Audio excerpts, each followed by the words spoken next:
Samedi. Il est déjà 3 heures et je n'ai encore rien fait si ce n'est dormir et manger des madeleines trempées dans un café lyophilisé. Je dispose d'une réserve suffisante de riz en sachet pour la semaine. Inutile donc d'aller faire mes courses. Je décide d'aller à Paris. Pour les Américains, Paris est la ville la plus romantique du monde. Je ne sais pas trop ce que ça signifie, mais je décide tout de même de soigner ma présentation. On ne sait jamais. Le résultat pourrait éventuellement ressembler à ça, sans le chapeau, car je n'en possède pas, sans la cravate également pour la même raison.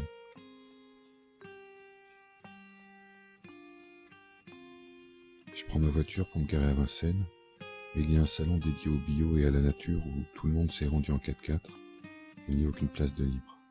Je prends donc le RER à Nogent.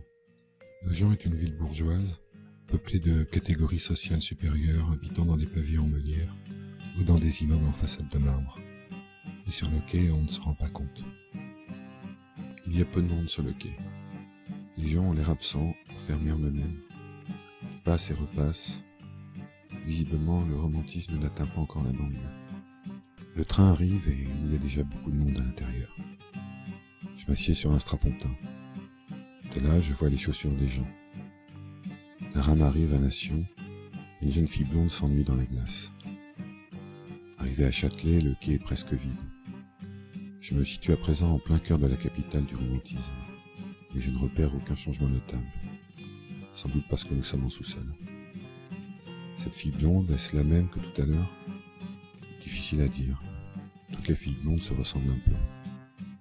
Je prends une correspondance et descends à Saint-Michel. On a essentiellement affaire à des dos, surtout lorsqu'on se dirige vers la sortie.